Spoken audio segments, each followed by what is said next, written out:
Welcome, everyone, to the American Muslim Multi-Faith Women's Empowerment Council's Friday Forum. We are coming live to you today.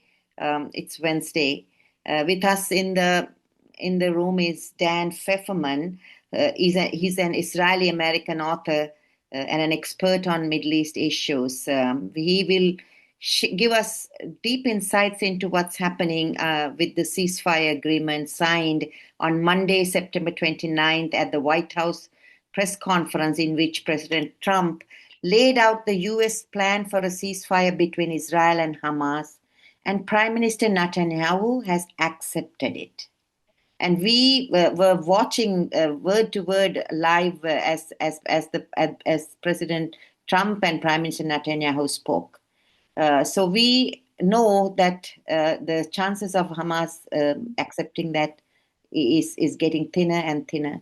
With us today is, as I said, Dan. So Dan, we will have some questions for you from the American Muslim Multi-Faith Women's Empowerment Council. There's Anila Ali, the founder, and then Farhana Khorshid, executive board member, and I'm Soraya Dean.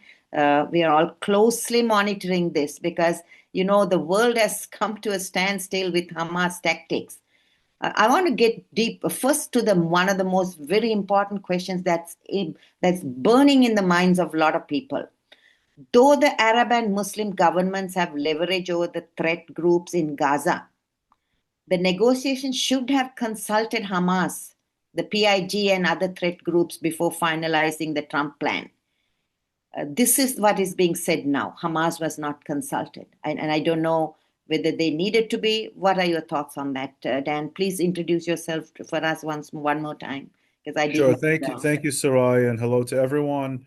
And of course, we're recording this before the Jewish holiday of Yom Kippur, so some things might be updated by the time you hear this. First of all, so Dan Pfefferman, and I'm one of the co-editors of a news platform called Middle East 24, co-founded with voices, journalists, analysts, and experts from all over the Middle East. And we encourage everyone to follow us. We're on X, we're on Instagram, we're on YouTube. We have a weekly podcast that really breaks down key Middle Eastern issues. And I'm formerly with Sharaka, and happy to be here. Look, before we get into that, I think it's important for people to understand who is Hamas. And Hamas is an organization. It's an acronym. It means Islamic Resistance Movement in Arabic. Harakat al-Muqawama al-Islamiyya, the Islamic Resistance Movement. And Hamas wears two hats. Hamas, on the one hand, is the Palestinian representative, so to speak, the Palestinian branch of Muslim Brotherhood, the global Muslim Brotherhood movement, which seeks to dominate the region and eventually the world by the dictates of radical Islam, of Islamism. On the other hand, they are also the main extremist, ultra-nationalist Palestinian resistance organization that is committed to Israel's destruction and committed to freeing, liberating, in their words, all of Palestine. And so their calculations, on the one hand, are as part of the leadership in a political level of the Palestinians. They are Palestinian.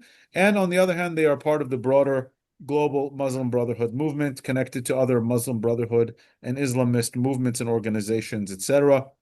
In recent years, they've been backed by the Islamic Republic of Iran and had cooperation with Hezbollah and the Houthis and others. And so they wear both of these hats at once. The next point that's very important to remember, that most people tend to forget, in 2005, when Israel left Gaza, when Israel completely disengaged from Gaza, 2006, there was Palestinian elections. It was the first elections after Yasser Arafat had died, and Mahmoud Abbas, Abu Mazen, took over, and they had parliamentary elections for the Palestinian Authority. And Hamas won a plurality, not the presidency, but they won a plurality in the parliament. And then in 2006 and 7, they essentially staged a violent coup. There was a mini Palestinian civil war that most people don't remember. And they hijacked very violently, the Gaza Strip from the Palestinian Authority. We're talking about 700 people were murdered. Literally, there's videos of it. They're throwing PA, Palestinian Authority officials, off of buildings, executing them in the streets. And in a very violent coup in 2000, by 2007, Hamas became the de facto governor of Gaza, which was completely free of Israeli occupation, while at the same time vying with the Palestinian Authority, with the Fatah, the PLO, for the leadership position in the Palestinian political entity. So they are both a political movement and a terrorist group and a militia and an ideology and Muslim Brotherhood all wrapped into one. And since taking over, they were doing it before they took over, but since taking over Gaza in 2006 and 7, they have launched numerous rounds of fighting and attacks against Israel, mostly using rockets, sometimes tunnels, sometimes staging riots near the border with Israel, and even sending balloons with explosives over the fence to light fields in Israel on fire. From 2020 or 21, the was the last round of fighting between Israel and Hamas. There was a ceasefire in place. There were Gazan workers coming in and out of Israel every day with permits, and Israel had thought that Hamas was on a path to gradually accepting Israel, realizing it couldn't win, and so that's where the mistake of October 7th happened, was Hamas masking its intentions and Israel completely underestimating and miscalculating who is Hamas, what do they want to achieve. And the Israeli mindset, and this was, a hubris, if you will, basically said there's no way Hamas would be so stupid to ever launch a serious attack on Israel because there's no possible way they can win. And that was the mistake, by the way, that led to October 7th. We completely let our guard down because we didn't take them seriously. Because in our mindset, who would be stupid enough to launch an attack on a neighbor that's infinitely more powerful militarily, Yeah, knowing so this is what would Dan, happen in Gaza? yes, I Yeah, have to interrupt you here. please. So my question to you was about why was Hamas not consulted? Right. That's the cause we are hearing. No, I We work understand. in the Muslim field. So are you saying the totalitarian ideology of Hamas and its patron Iran calls for the destruction of Israel? We know this. So is it Correct. not? Is it? And we know that when Ghazi Ahmad Hamid, a member of Hamas's political bureau, was interviewed by Lebanese channel LBC on October 4th, 2023, October 24th, a few weeks after the October 7th massacre, he said, referring to the Al-Aqsa flood, the name Hamas gave its October 7th attack was the The Al-Aqsa Nukhba, flood. right? The He Nukhba. said, we must teach Israel a lesson and we will do it twice and three times. The Al-Aqsa deluge is just the first time, and there Correct. will be a second, third, fourth. Hamad continued. This is the chilling statement. He said, perhaps this is why it precludes us even considering them Hamas as a viable player. He said, we They will are not a have to viable player. we will Um, have to pay a price, yes, and we are ready to pay it. We are called a nation of martyrs, and we are proud to sacrifice our martyrs. yes. So this is the Right. caliber of people you have to deal with today. Correct. They Even are committed. They are committed to waging eternal war against Israel, and they're happy to sacrifice as many Palestinians and Gazans as they can for the sake of that goal, because it's a messianic goal. It's not a physical goal. They'll do it again and again. They'll reconstruct Gaza, they'll rearm, they'll launch another attack as soon as they can. And they keep manipulating world public opinion and unfortunately Muslim public opinion, who falls into this trap, but increasingly people on the left around the West also, to fall into this trap of supporting them.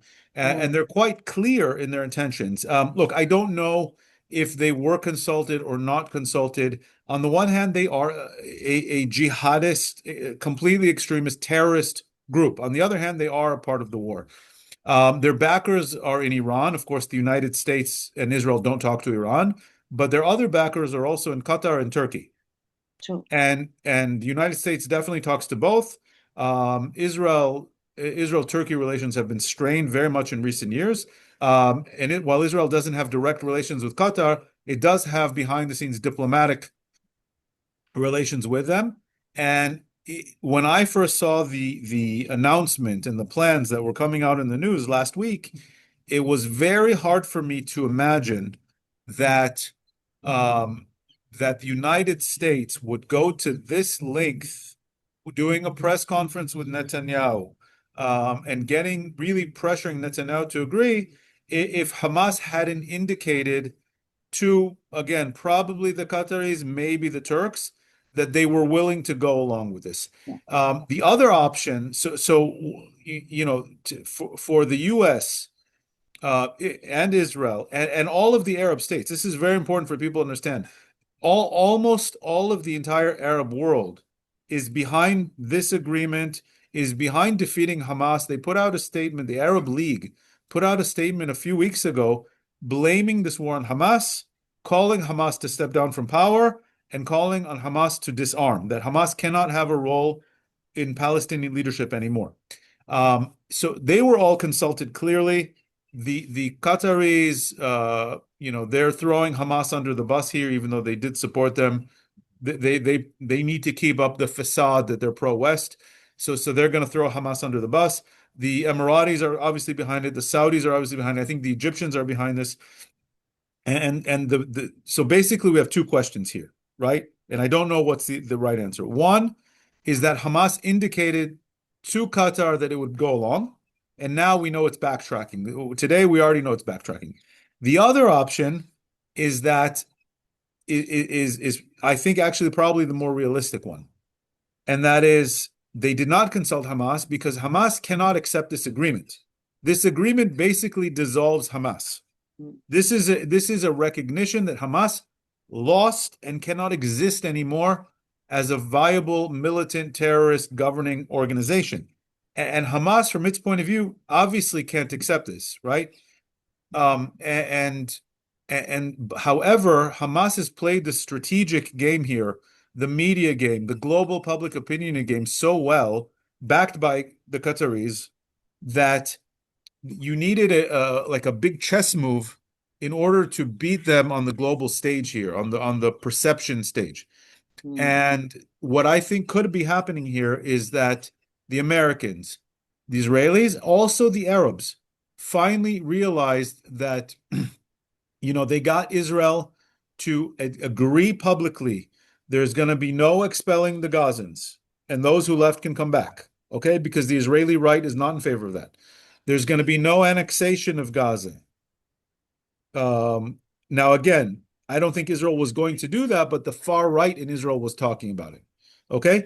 And three, and this is a big one. I'll say four, there will be in the intermediate term, Israel agreed to an international force to come in. And this is something that Israel has always been very hesitant, because in our experience of having international forces in Lebanon, in Sinai, in the West Bank, they never go well, because international forces are not going to confront jihadists. They just don't do it. And the fourth one, and this is really, really the big one, this is the bitter pill that Netanyahu had to swallow, and he might lose his coalition over this, is agree to the idea of returning to negotiations about a potential two-state solution. Okay? That's the compromise you're making. That's the big compromise that Netanyahu, those four things. The big one is, of course, the talks about a two-state solution. By the way, I've been calling for this in every interview I've given over the last 2 years. I said, listen to the Arabs. The Arabs are saying, we will help you with Hamas, but you have to agree to the idea one day of a two-state solution, reforms in the Palestinian Authority, de-radicalization, all that stuff. And Israel has not been willing to even say it. This is the first time that Israel has agreed to the idea of talking about a potential two-state solution. This is so important for our audience to know. There was a political analyst in Gaza, Hussein Jamal. He posted in Arabic to his 32,000 followers, if you were the leaders today in Gaza, would you accept or reject it? I think Palestinians overwhelmingly said, accept, accept. I would accept without Correct. any discussion. I mean, the tweets are incredible. The people on Correct. the ground want it. But the reality is that even those who have claimed the life, talking about life and genocide, they seem to want more Palestinians killed. This is the conclusion that we can come to. I want to go to Anila. Anila, why is the Free Palestinian movement trying to kill the ceasefire? Well, let's go back to that Hamas. Hamas always had the ball in their court, and there's nothing different now. We've come back, and for Palestinians, we're asking them to give them peace. Israel has agreed. So I think that what the world doesn't understand or doesn't want to acknowledge is that Hamas doesn't care about the Palestinian people. Correct. They don't care about Palestinian statehood either, because if the Palestinians get a state, what's going to happen to their ideology? They won't be able to recruit people. They use innocent Palestinians. They brainwash the children. They use the women, and they lose that whole jihadi, the jihadi foothold that they have created there, and that's why they will not want to agree. That's what Right. Their goal is not to help the Palestinians. Their goal is not a Palestinian state. Their goal is to defeat Israel.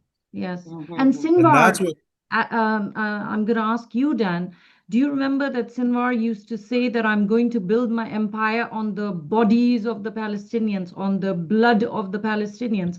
And why is there like a lack of understanding of what their ideology is? I mean, if you understand what Hamas believes in, death, bodies of Palestinians piling up so that they can create the delegitimization of Israel that they have created just because of that, then how can you trust them? How can they be for the Palestinian people? you can't trust them. That's the problem is, and you can't negotiate with it because this is not a rational actor.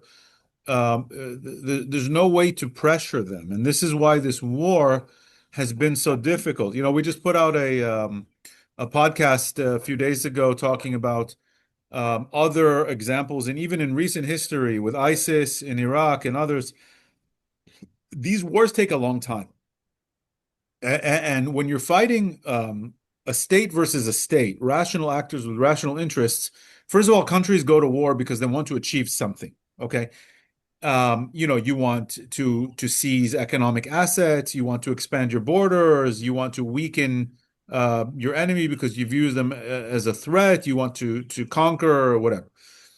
The problem with the jihadist mindset, the problem with an enemy like Hamas is that nothing you do to them physically actually really pressures them. In fact, when was the only time they were willing to accept ceasefires? And they're willing to accept ceasefires. What are they saying now? They're telling the BBC today, or CBS or BBC, I forget which one.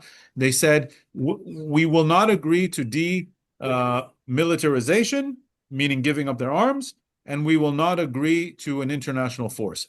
All they want is a break to catch their breath and to rearm and regroup so they can keep fighting. So 70%, I don't know what the exact numbers are, around 70% of Gaza's buildings are destroyed. Gaza looks like a wasteland. Okay. Hamas itself lost probably 3/4 of its fighters. Hamas lost most of its strategic arms. There are anywhere from 20 to 30, maybe 40,000 civilian Palestinians killed. They don't care. That's not pressuring them to end the war. And now, so they're using it's amazing if you look at the terminology, and you can look at the same Hamas influencers online. And just 2 weeks ago, a month ago, 5 months ago, a year ago, it's genocide, genocide, genocide. Who's going to stop Israel? And now here's a ceasefire. You have a ceasefire, and a ceasefire that will stop the war, get Israel out, and lead potentially to a two-state solution. And Hamas, the Palestinian people, will never surrender. No one's asking the Palestinian people to surrender. They want Hamas, the terrorist organization, to surrender so that the Palestinian people can actually rebuild their lives and be free. There is a huge challenge here. They play social media. They play the West. The West is very gullible on these matters. Um, Unfortunately, uh, I wish everyone in the world was AMMWEC and educated and open-minded. And unfortunately, most of the Muslims in the world are not. People in the West are increasingly shallow and uneducated on global affairs, and I don't expect them to be educated on global affairs. But the Hamas and the Qatari and the Iranian propaganda machine is really strong. And people don't pay attention to the same influencers completely contradicting themselves, you know, just from a week ago or 2 weeks ago. So this is kind of a move. I think it's a smart move to get, how do you separate finally publicly the Palestinians from Hamas? And that's tricky, by the way, because prior to October 7th and in the first months of the war, Hamas was very popular among the Palestinians. If you go to the West Bank, which has not suffered like Gaza, Hamas is the popular leader, not the PA. Secondly, how do you get the Arabs to back this initiative? And this is where Israel was very foolish the last 2 years. Because Israel, this is an agreement that should have come out in November of 2023. And I was actually trying to push for this. This same agreement could have come out in November of 2023. And Israel was very short-sighted. It acted emotionally and not strategically, because the ability to get the Arabs on your side against Hamas was there from the beginning. And all Israel had to do was agree that it doesn't want to control Gaza forever. This is a war against Hamas and not the Palestinian people. We're not kicking out the Palestinians and then come back. And we're open to the idea of talking about a potential future two-state solution if there are PA reforms and de-radicalization and education reform, etc. If Israel would have agreed to this 2 years ago, I'm not saying Hamas would have agreed. You would have still had to have a war, but it could have looked different because you would have had the international community and the Arabs on your side. And so Israel kind of played into Hamas's strategy very foolishly. And this is the first smart thing that I see happening since this war began. Okay, so I have a question for you, Dan. What is your insight? Say if Hamas accepted the ceasefire, which is unlikely, but we're all praying they do. What is the rate of success would be for this plan? And how do you see this plan effectively bring stability and security for Israel and also peace and stability for Palestine? Here's the tricky part. Okay, and I'll tell you, if I had to make a bet, I wouldn't, but if I had to, I would guess this. Hamas already is going to try to reject the most important parts of the plan and make it seem like Israel is now rejecting the plan. They're going to do that. They're going to do it well, and everyone's going to fall for it. Everyone's going to fall for it. The other option could be that they accept most of the plan and then find ways to get out of actually implementing it. And the problem is that the international community and the Arab countries will not confront Hamas. And Israel will be left paying the bill at the restaurant when everyone ran out, is essentially what's going to happen. And then Israel gets blamed for it again. The Americans, for now, we can trust. You don't know who's going to be in office next. I see a dangerous trend on the Democratic Party of appeasing terrorists, appeasing Islamists, kind of the similar way that a lot of European countries are going right now. And so even if Hamas accepts, we have to understand two things. Hamas will not change their ways. Hamas will not all of a sudden change their entire reason for being and say, oh, we are no longer jihadists, we will live alongside Israel. Okay, we can argue if Fatah actually did that or not. I don't think they did either, but at least they realized they can't defeat Israel. Hamas is a jihadist organization in every inch of that word.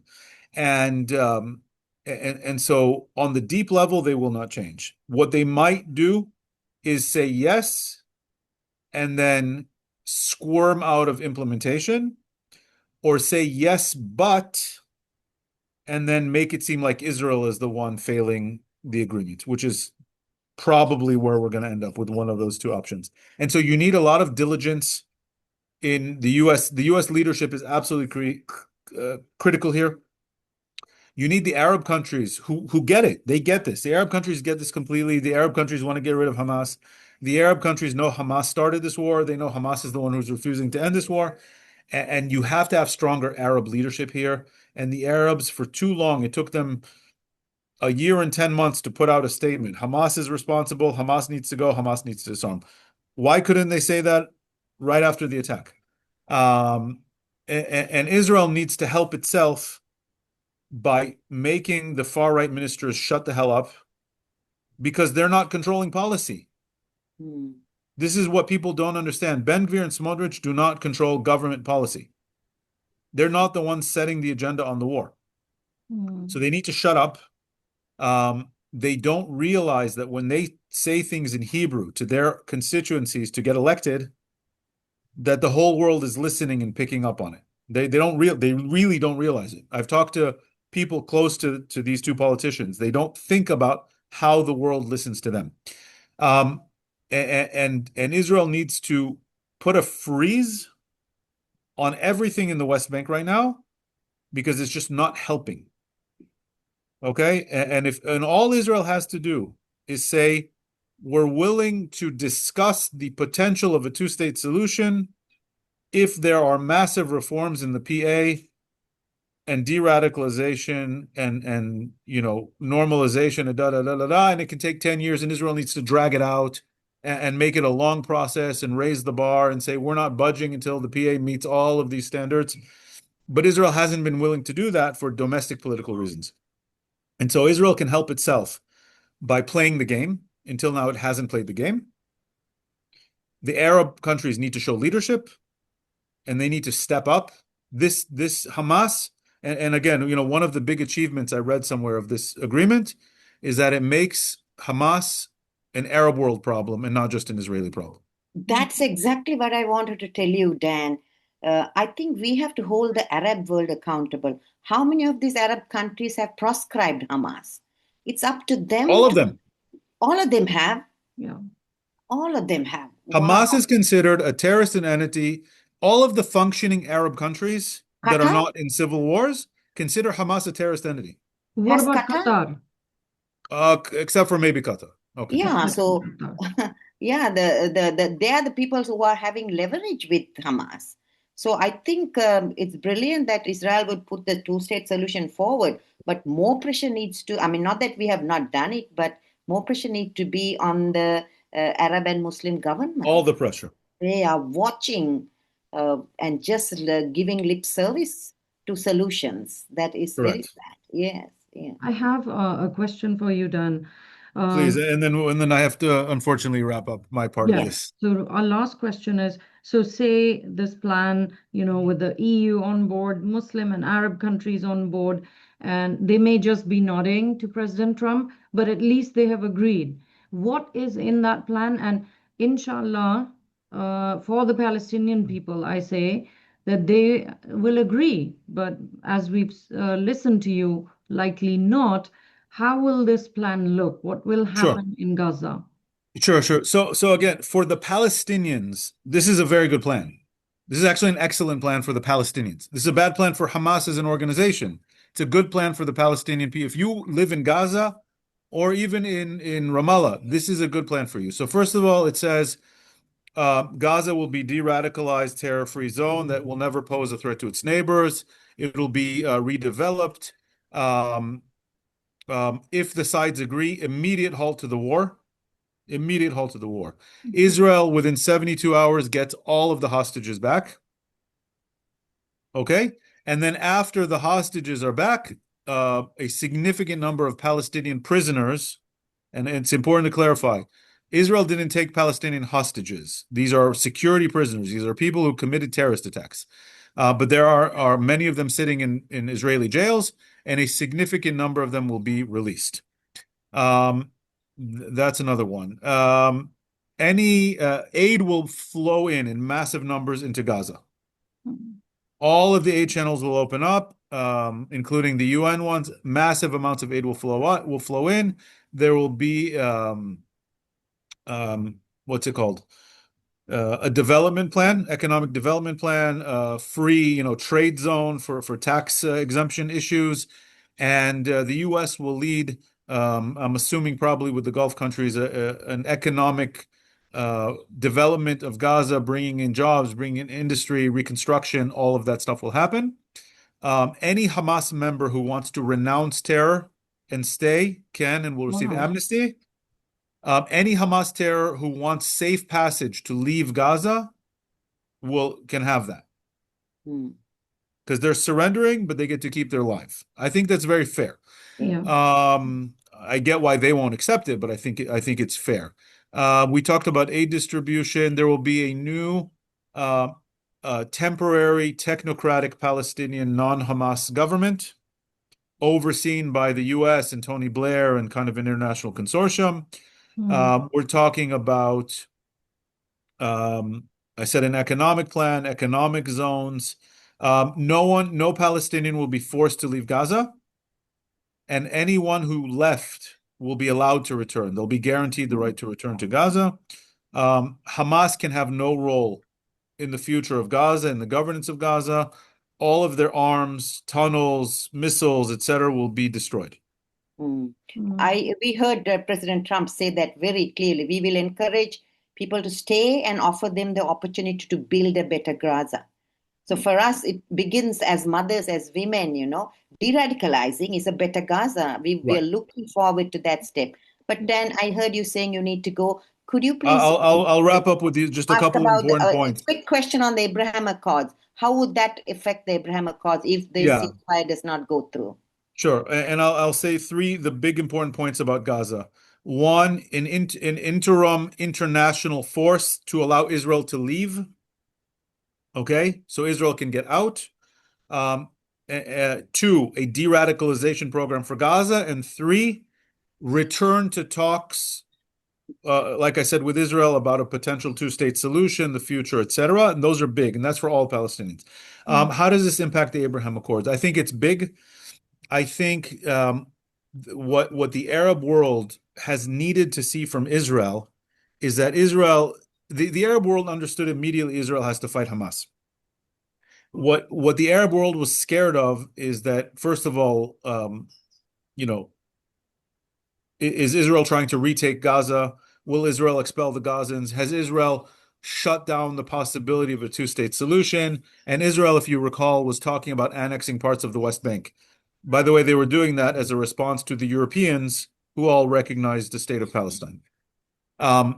What the Arabs need from Israel, and not just the Arabs, we're talking about Indonesia, and it's the president of Indonesia's very important speech at the UN. And there could be other additional Muslim non-Arab countries that either improve their relations with Israel or start relations with Israel.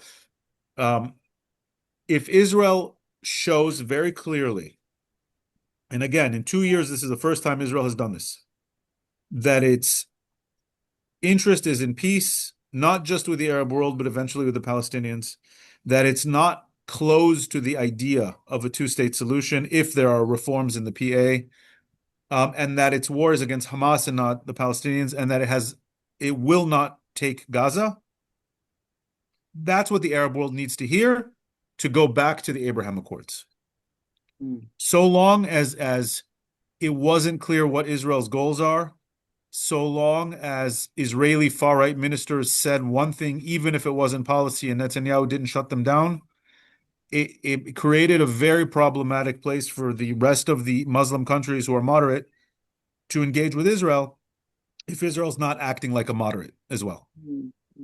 Thank you. I'm giving the closing comments to Anila. October 7th is fast approaching 2 years, and we just hope and pray Hamas will stop wanting to explode this deal anymore and sign the ceasefire agreement, and we move forward. Anila and then Farhana, closing comments from the two of you.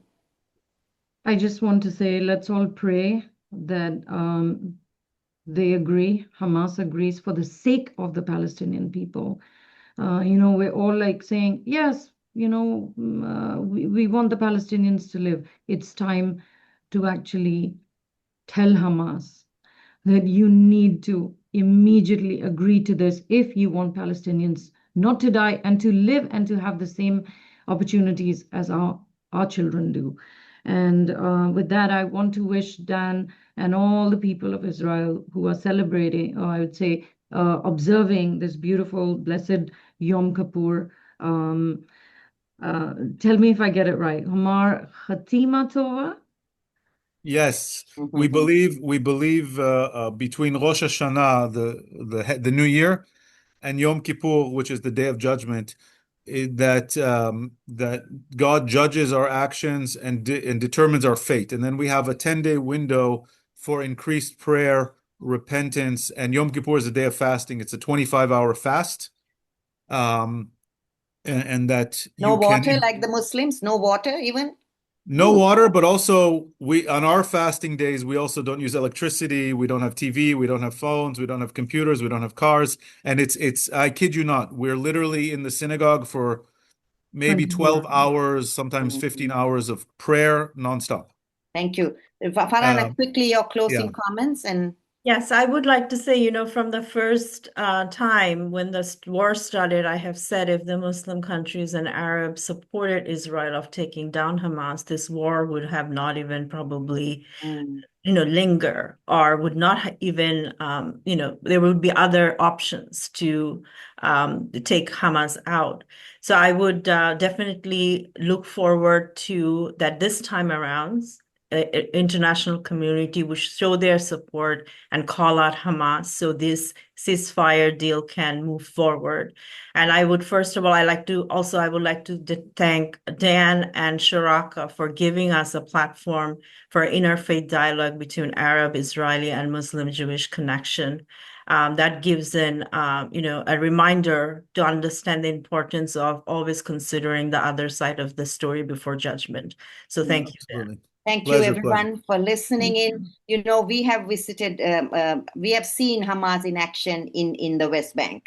We should shift this conversation to the Palestinian people who are going to benefit, as you have explained so clearly, Dan, step by step, how this agreement is going to benefit the Palestinians. So we ask Absolutely. the world, the perpetrated advocates who are trying to undermine it, wake up. Listen to this, what is being offered to the Palestinians, because Palestinians' welfare is in our hearts. It has always been, as Muslims, it will always be. But we have to not only weaken Hamas, we have to get rid of them, eradicate them, if we are going to the next level of peace talks and solutions for the Hamas-Israeli conflict. Thank you, Thank you, everyone. Dan. Thank you. And Thank follow you. Middle East 24 online for all your news. We'll do that. We'll share it as well. Take Thank care, you. guys.